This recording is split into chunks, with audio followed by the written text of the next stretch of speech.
Hello दोस्तों, स्वागत है एक बार फिर से आपका मेरे चैनल पे लीगल न्यूज़ 127 पे। दोस्तों, आज की वीडियो एक ऐसे सवाल पर है जिसे लेकर सबसे ज़्यादा लोगों में भ्रम फैला हुआ है। वो क्या कि शादी होते ही पत्नी है जो पति की आधी प्रॉपर्टी पे कब्जा कर लेती है। ये लोगों का कहना है कि मिल भी जाएगी आधी प्रॉपर्टी, क्योंकि भाई पत्नी है, उसका हक बनता है पति की संपत्ति पे। कुछ लोगों का ये कहना है कि नहीं, पत्नी को पति की कोई भी संपत्ति नहीं मिलती, कुछ नहीं मिलता। बट सच्चाई और कुछ है, इन दोनों बातों से अलग करी है, जो आज की वीडियो में मैं क्लियर करूंगी। ये वीडियो आप दोनों के लिए इंपॉर्टेंट है, महिला पुरुष दोनों के लिए ही। मोस्टली जब भी केसेस होते हैं, पति पत्नी के वाद विवाद कोर्ट कचहरी में जाते हैं, तो पत्नी वही दावा करती है कि मुझे संपत्ति मिलनी चाहिए, पति बोलता है नहीं मिलनी चाहिए। तो किन सिचुएशन में है पत्नी को जो पति की प्रॉपर्टी मिलती है और किन सिचुएशन में नहीं मिलती, कोर्ट आखिर क्या फैसला बनता है, कौन सी सिचुएशन को देख कर है जो डिसाइड होता है ये सारी चीज़ें, तो मैं इस वीडियो में आपको बताऊंगी सिंपल लैंग्वेज भाषा में। तो एंड तक बने रहिएगा। फिलहाल चैनल पे नए जुड़े हैं तो चैनल को लाइक करिए, ज़्यादा लोगों तक शेयर करिए और सब्सक्राइब करना बिल्कुल मत भूलिए। बेल आइकन दबाइए ताकि आपको टाइम टाइम से मेरी वीडियो की नोटिफिकेशन है जो सबसे पहले मिलती रहे। तो बात करते हैं दोस्तों, सबसे पहले है जो पॉइंट 1, क्या शादी के बाद पत्नी आधी संपत्ति की मालिक बन जाती है? शादी होते ही क्या ये ऑटोमेटिक होता है कि वो बन गई आधी संपत्ति की मालिक, भले वो संपत्ति, भले वो प्रॉपर्टी उसके पति के नाम से हो या ना हो? तो सबसे पहले सबसे बड़ा भ्रम यही दूर करते हैं जो होता है, तो ऐसा बिल्कुल नहीं होता है। भारत में कोई केवल शादी होने से ही पत्नी पति की आधी संपत्ति की मालिक बिल्कुल नहीं बनती है। ऐसा कोई कानून नहीं है जो कहता है कि विवाह के बाद पति की आधी संपत्ति अपनी आप पत्नी की हो जाती है। इसलिए सोशल मीडिया पर चलते हुए ऐसे दावे पर भरोसा बिल्कुल नहीं करना चाहिए। कोई ऐसा कानून नहीं होता, कुछ भी नहीं। बट बहुत लोग ऐसी वीडियो बनाते हैं, कहते हैं कि ऐसा हो जाता है, बट ऐसा एक्चुअल नहीं होता। वो सिचुएशन, वो परिस्थिति अलग होती है। वो कौन सी होती है मैं आगे आपको बताऊंगी।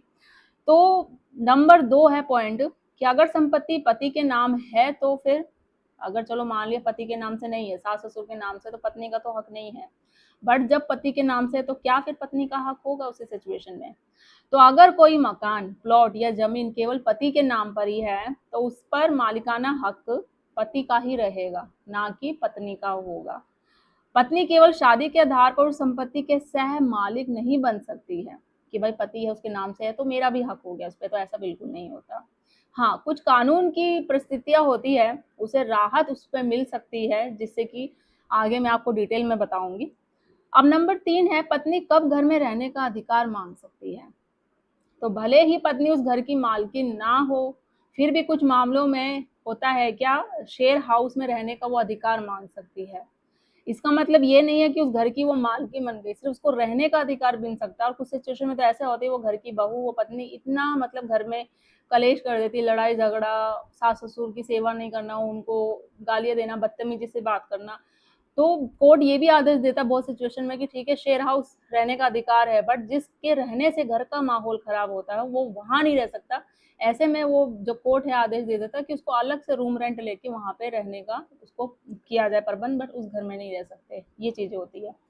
नंबर 4 है, मेंटेनेंस के लिए संपत्ति को क्या देखा जाता है?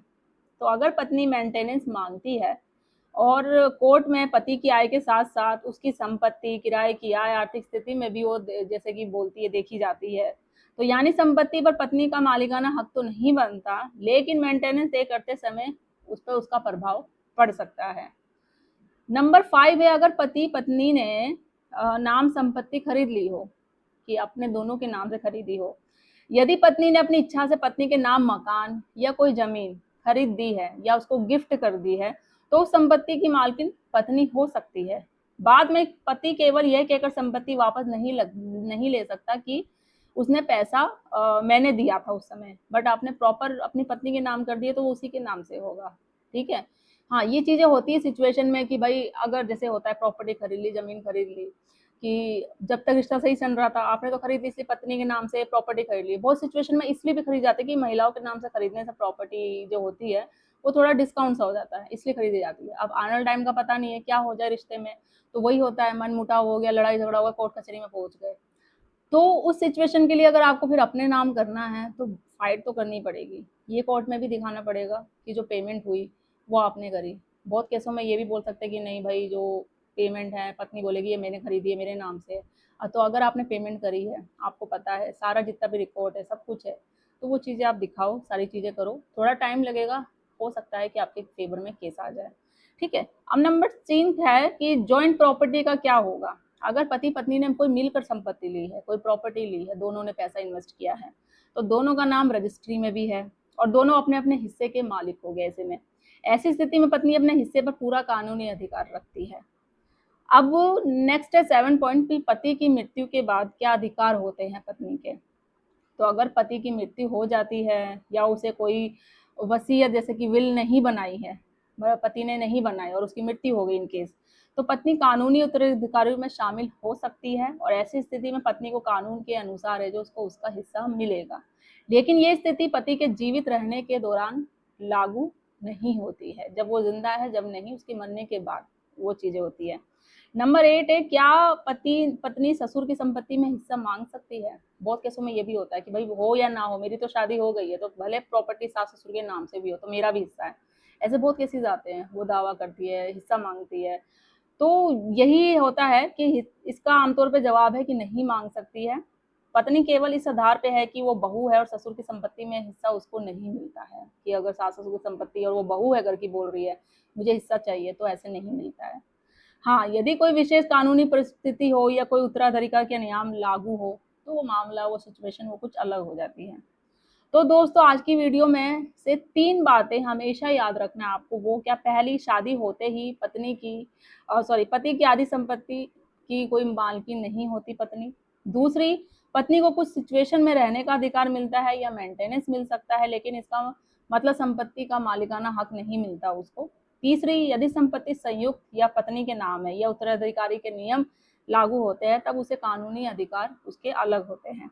इसलिए हर मामले के तथ्य अलग होते हैं और अदालत उसी आधार पर है जो निर्णय लेती है, फैसला लेती है। जो कानून फैसला लेती है हमेशा फैक्ट और सबूतों के आधार पर लेती है और सब केसेस अलग अलग होते हैं।